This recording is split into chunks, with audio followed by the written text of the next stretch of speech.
Lecture de la lettre de saint Paul apôtre aux Philippiens. Frères, ensemble imitez-moi, et regardez bien ceux qui se conduisent selon l'exemple que nous vous donnons. Car je vous l'ai souvent dit, et maintenant je le redis en pleurant. Beaucoup de gens se conduisent en ennemis de la croix du Christ. Ils vont à leur perte. Leur Dieu, c'est leur ventre, et ils se mettent leur gloire dans ce qui fait leur honte. Ils ne pensent qu'aux choses de la terre. Mais nous avons notre citoyenneté dans les cieux, d'où nous attendons comme sauveur le Seigneur Jésus-Christ. Lui qui transformera nos pauvres corps à l'image de son corps glorieux, avec la puissance active qui le rend même capable de tout mettre sous son pouvoir. Ainsi, mes frères bien-aimés pour qui j'ai tant d'affection, vous, ma joie et ma couronne, tenez bon dans le Seigneur, mes bien-aimés.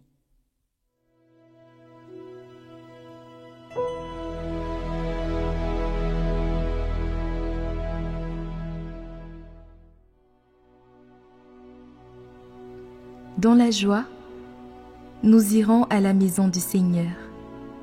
Quelle joie quand on m'a dit « Nous irons à la maison du Seigneur ». Maintenant, notre marche prend fin devant tes portes, Jérusalem. Jérusalem, te voici dans tes murs, ville où tout ensemble ne fait qu'un. C'est là que montent les tribus du Seigneur. C'est là qu'Israël doit rendre grâce au nom du Seigneur. C'est là le siège du droit, le siège de la maison de David.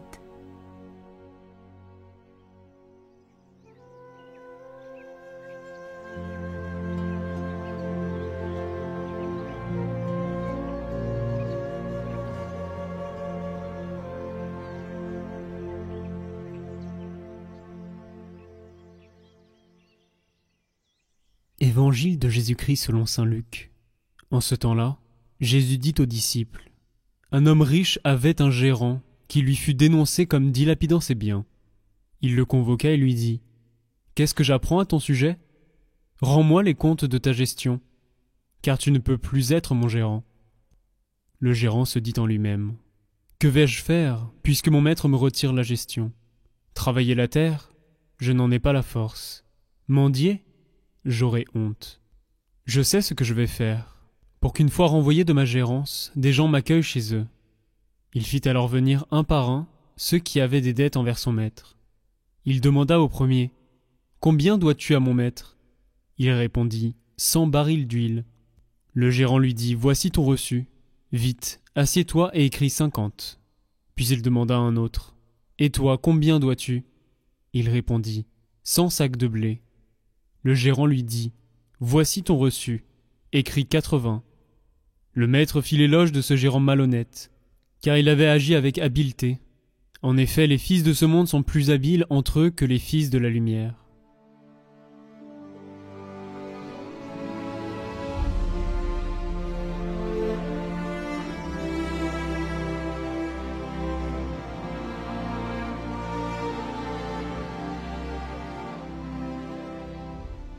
Commentaire de sainte Thérèse de l'Enfant Jésus.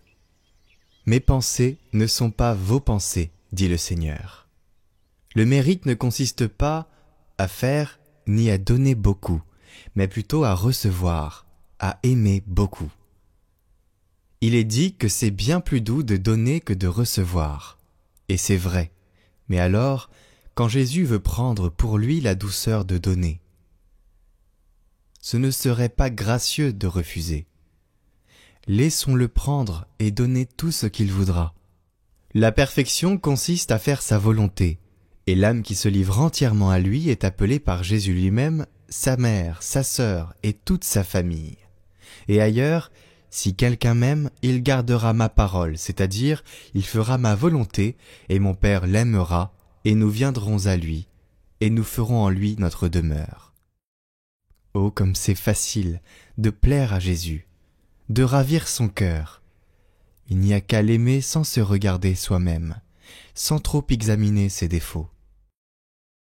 Ta Thérèse ne se trouve pas dans les hauteurs en ce moment, mais Jésus lui apprend à tirer profit de tout, du bien et du mal qu'elle trouve en soi. Il lui apprend à jouer à la banque de l'amour, ou plutôt non. Il joue pour elle sans lui dire comment il s'y prend. Car cela est son affaire, et non pas celle de Thérèse. Ce qui la regarde, c'est de s'abandonner, de se livrer sans rien réserver, pas même la jouissance de savoir combien la banque lui rapporte. En effet, les directeurs spirituels font avancer dans la perfection en faisant faire un grand nombre d'actes de vertu, et ils ont raison. Mais mon directeur, qui est Jésus, ne m'apprend pas à compter mes actes. Il m'enseigne à faire tout par amour, à ne rien refuser, à être contente quand il me donne une occasion de lui prouver que je l'aime. Mais cela se fait dans la paix, dans l'abandon. C'est Jésus qui fait tout, et moi, je ne fais rien.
Chers amis, nous vous rappelons que nous avons commencé les psaumes il y a 1 an, mais nous allons continuer à les poster. On va essayer de faire un chaque semaine ou un toutes les 2 semaines. C'est des psaumes qui sont lus entièrement. Et donc ces psaumes permettent de prier vraiment profondément. C'est des paroles qui nous aident vraiment dans notre vie de tous les jours, avec tous les mots qu'on connaît dans notre existence. Eh bien, chaque psaume va venir à un certain moment nous consoler ou nous donner la joie ou nous accompagner dans la joie ou justement venir nous ramasser. Et voilà, c'est l'histoire de l'humanité qui a composé ces psaumes. Donc c'est vraiment notre relation à Dieu qui est transmise en quelques lignes et c'est vraiment très méditatif. Donc je vous invite à rejoindre le lien en haut à droite et dans la description de la playlist ou du podcast des psaumes que l'on poste. Voilà, pour l'instant il y en a 15, mais en tout il y en a 150. C'est une source de réconfort, de sagesse, c'est des prières universelles, ça forme l'esprit, le cœur, c'est vraiment une prière très forte le psaume. Alors n'hésitez surtout pas à aller méditer ces psaumes le soir, dans les transports, je vous assure que ça vous apportera beaucoup.